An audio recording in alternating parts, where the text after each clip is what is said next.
I teach chemistry. All right. So more than just explosions, chemistry is everywhere. Have you ever found yourself at a restaurant spacing out, just doing this over and over? Some people nodding yes. Recently, I showed this to my students, and I just asked them to try and explain why it happened. The questions and conversations that followed were fascinating. Check out this video that Maddie from my Period 3 class sent me that evening. Are you ready?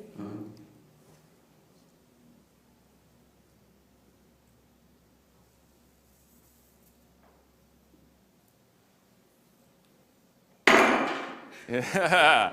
Now, obviously, as Maddie's chemistry teacher, I loved that she went home and continued to geek out about this kind of ridiculous demonstration that we did in class. But what fascinated me more is that Maddie's curiosity took her to a new level. If you look inside that beaker, you might see a candle. Maddie's using temperature to extend this phenomena to a new scenario. Questions and curiosity like Maddie's are magnets that draw us towards our teachers, and they transcend all technology or buzzwords in education. But if we place these technologies before student inquiry, we can be robbing ourselves of our greatest tool as teachers, our students' questions. For example, flipping a boring lecture from the classroom to the screen of a mobile device might save instructional time, but if it is the focus of our students' experience, it's the same dehumanizing chatter just wrapped up in fancy clothing. But if instead we have the guts to confuse our students, perplex them, and evoke real questions, through those questions, we as teachers have information that we can use to tailor robust and informed methods of blended instruction.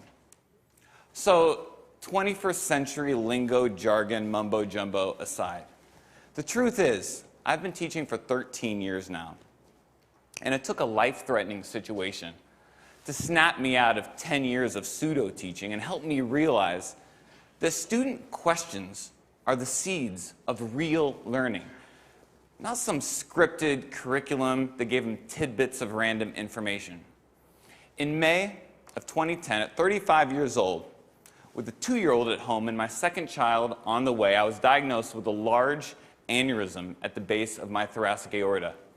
This led to open heart surgery. This is the actual real email from my doctor right there. Now, when I got this, I was, press caps lock, absolutely freaked out, okay? But I found surprising moments of comfort in the confidence that my surgeon embodied. Where did this guy get this confidence, the audacity of it? Right? So when I asked him, he told me 3 things. He said, first, his curiosity drove him to ask hard questions about the procedure, about what worked and what didn't work. Second, he embraced and didn't fear the messy process of trial and error, the inevitable process of trial and error. And third, through intense reflection, he gathered the information that he needed to design and revise the procedure, and then with a steady hand, he saved my life. Now, I absorbed a lot from these words of wisdom, and before I went back into the classroom that fall, I wrote down 3 rules of my own that I bring to my lesson planning still today. Rule number 1, curiosity comes first. Questions can be windows to great instruction, but not the other way around. Rule number 2, embrace the mess. We're all teachers. We know learning is ugly. And just because the scientific method is allocated to page 5 of section 1.2 of chapter 1 of the one that we all skip, okay? Trial and error can still be an informal part of what we do every single day at Sacred Heart Cathedral in room 206. And rule number 3, practice reflection. What we do is important. It deserves our care, but it also deserves our revision. Can we be the surgeons of our classrooms? As if what we are doing one day will save lives. Our students are worth it. And each case is different. All right, sorry. Chemistry teacher and me just needed to get that out of my system before we move on. So these are my daughters. On the right, you have little Emma Lou, Southern family. And On the left, Riley. Now, Riley's going to be a big girl in a couple weeks here. She's going to be 4 years old.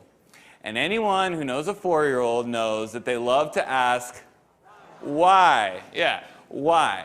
I could teach this kid anything because she is curious about everything. We all were at that age. But the challenge is really for Riley's future teachers, the ones she has yet to meet. How will they grow this curiosity? You see, I would argue that Riley is a metaphor for all kids.